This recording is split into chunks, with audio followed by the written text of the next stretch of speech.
こんにちは。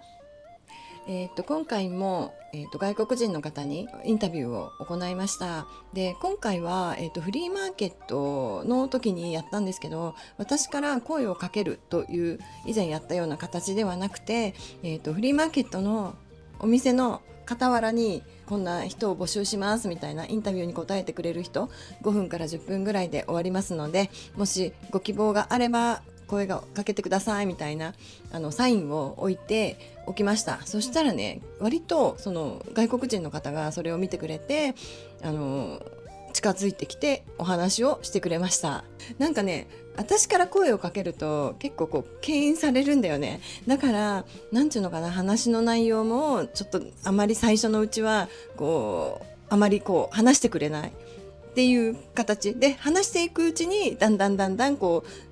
いろんなことも話してくれるっていう形だったんだけど、今回そうやってサインを置いて向こうから来てくれるっていう風な形にすると、すごくね、もうなんていうのかな、熱量が違うっていうのをすごく感じました。積極的にいろんな問題点だったり経験を話してくれるっていうことにね、気づいたので、こういうアプローチをこれから取っていこうかななんていうことも考えていました。ではね、今回は、中国人の方で、この方も日本に来てもう6年いらっしゃる方で、日本語ね上手だったので日本語でインタビューしました。ではご覧ください。はい、じゃあこれ今どういうところに住んでる？阿佐ヶ谷。阿佐ヶ谷のアパート、マンション、アパートに一人で。そうです。で、どうやって探しました？友達の紹介で、高円寺の不動産屋に行って、で向こうの不動産屋といろんな話して、でとりあえず杉並区の辺に住みたいですって言って、で今いろいろ探したら今の家に住んだ。しかも今の家も最初外国人可能ではない。ダメ。そう最初はダメだった。しかもなんか外国人不可の外国人ダメの物件がいろいろあるんじゃん。でいろんな原因が違うかもしれないが、例えば大家さんがあんまり外国語ができなくて日本語で交流できないならダメとか、もうたまになんていうJLPT の N3 以上 N2、N1 取ってるの人だったら大丈夫というのもあるけど、今の物件最初はただの外国人不可で書いてあるけど、どうしても今の好きですってで頼んだ不動産屋が保証会社と交渉して、でまだ大家さんといろいろ話して、ですで借りるのできたっていう。お姉さんは学生？そうです、学生のビザを持って来てる。で日本語学校かなんか。最初日本語学校1年通って、で大学院修士に行って、今の家は修士2年ぐらい、もう日本に来てから、3年目の時から住んだ。で今6年目になった。そう2軒目に住んだ。今の家は3軒目。そういつも大変。そうです。最初の家はレオパレス、チェーンの店の家で、レオパレスだったらいろいろ外国人と東南アジア系の人もいっぱい住んでて、割と楽っていう。しかも最初北区、多分たまにそういう差別的ななんていうの話もあって、なんか北区外国人多いだから、治安が悪いとか、東南アジア系の人多いだからこういう治安が良くない。これは私はあまりこういうのを信じてないというか、私は中国人出身だけど、そういうやはりみんな外国人日本に留学してきたり仕事をしてきたりのみんな一緒じゃん。そうだよね。そういうだから何出身ではなく、そういうとりあえずこういう外国人だから治安悪いこういうイメージは本当に良くないなって。そして2軒目の時が、中国人の不動産屋に頼んだ。中国人の日本の中国人がやってる。2軒目の大家さんのも中国人、しかも家はコロナの時期だから Airbnb ができなくて、で普通の定期借そう定期借家の契約が2年限定の家に住んでたって、しかもあれ一戸建てで結構広くて、私は美術専攻でそういう制作とかもいろいろめっちゃ便利、でしかもそこはもう出ないといけなかったの。そう2年定期借家、最初契約を作る時の私がそういう日本の定期借家か、そういう普通の契約とかそういう違うのが分からなくて、これ2年後はなくなるって最初は分からなかった。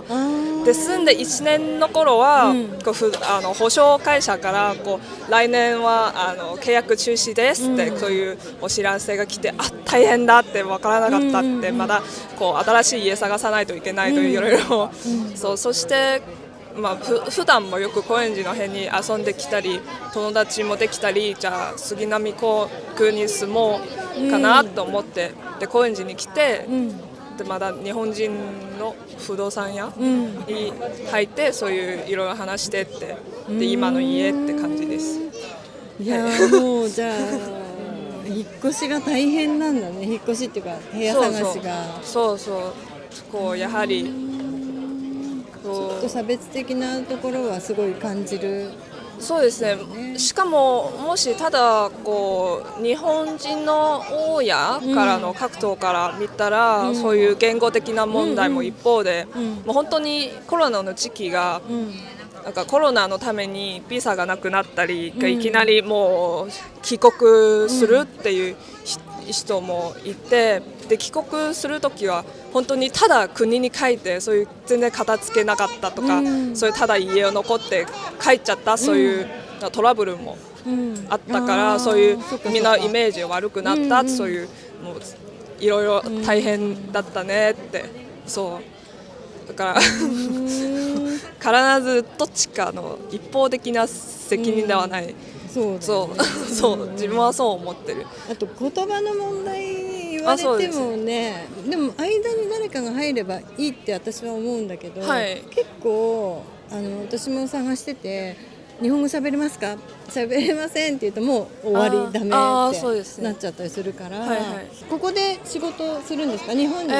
仕事する、そう予定です。今修士終わって博士家庭に入って、博士また5年ぐらい、そう5年後は多分もう日本に住もうから、今もさっき一緒に来たのもパートナー、日本人の結婚した、実はこの話もまだやはり日本人の結婚したら、多分また今度引っ越す時は向こうで契約作った方がやりやすいなって、そういう周りのこういう日本人のパートナーが言った先輩のも、そういう選択になったって。もう一つのそういう日本外国人の家探すの問題、もう一つは外国人向けのサイトがあるんじゃん。そう外国人だけのサイトだけど、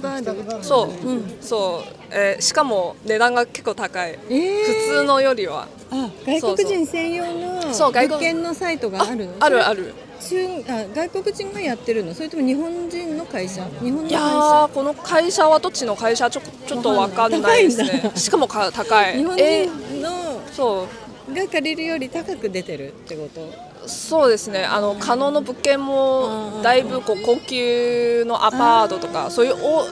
サイトも英語でついてるし、でそういう欧米系の結構そういう経済的な余裕がある外国人向けの感じがする。しかも向こうで探したらすぐどっちでも外国人可能って。私たち相撲とか使うんだったら、最初こういう相撲に外国人不可とか書いてないんじゃないですか。書いてないよね。そうこれ書いたら差別。しかも本当にこの家気になって不動産に行ってこれ相談したら、これ外国人ダメですって、そういうめっちゃ裏的な貴族が。そうよね。私たち業者は不動産会社は見えるんだけど、裏でね。そうか。外国人専用のサイトはあるけど、全部英語の、あれは多分あれだよね、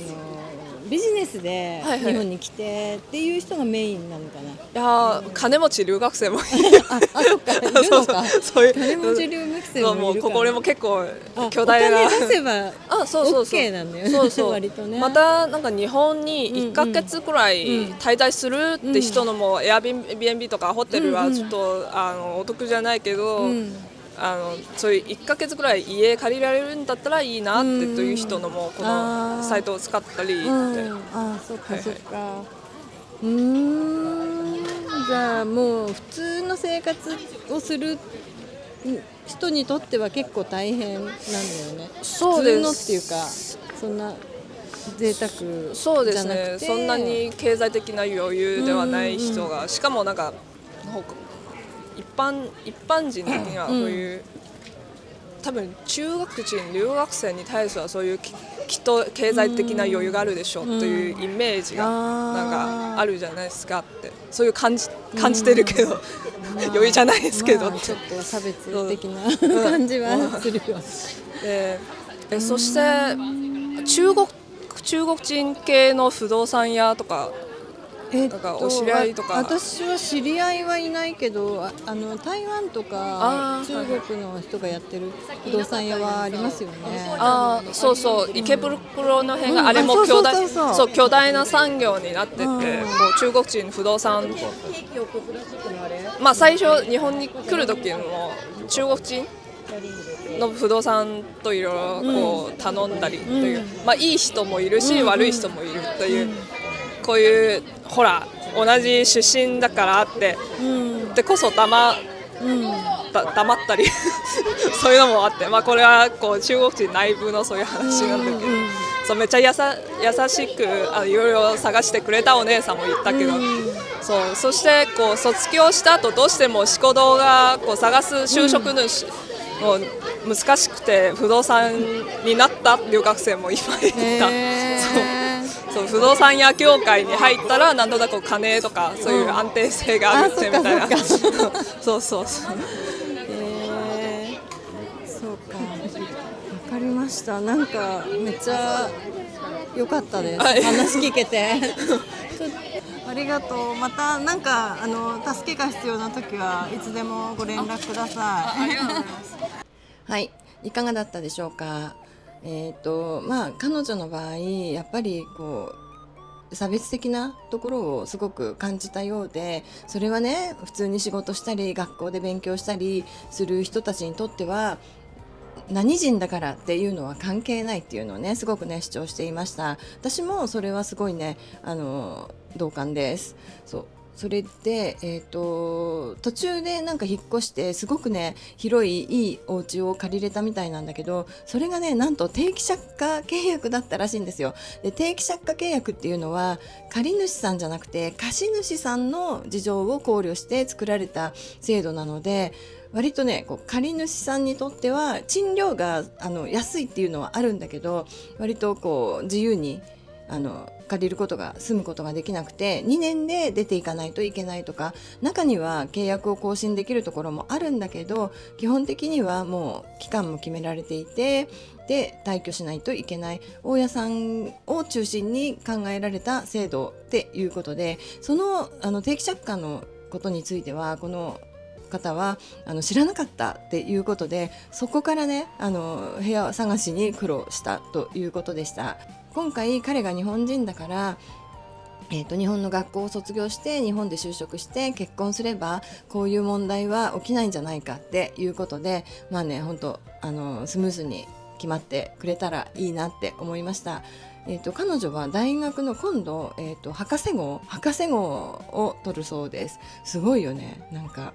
もう日本に来てこうやって勉強してで卒業したら日本に就職してって言ってるんだけど、お部屋探しが難しいっていうところで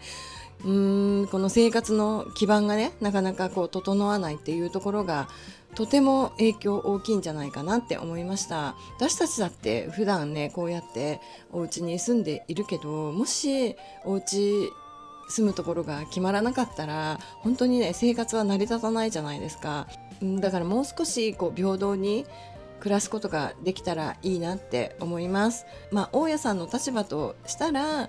前にねなんかこう荒らされてしまったこととか嫌な思いがあったのかもしれないけど、それは外人だからというこう一括りにするのがいけないって私は思うんだよね。一括りじゃないじゃないですか。日本人だってマナーの悪い人はたくさんいるし、実際ねやっぱりゴミ捨て場とかも外国人に教える以前に日本人もかなりゴミ出しルールも悪かったりするところがあるので、それはね一括りに言えないと思うんだよね。そうまあそんな感じです。で、これからもまたインタビューねいろいろやっていこうと思います。次からは、私から話しかけるのもやるかもしれないんだけど、向こうから寄ってきてくれるようなアプローチで今考えているので、ぜひねまた皆さん見に来てください。はい、それでは今日はこれで終わりにします。最後までご視聴ありがとうございました。さようなら。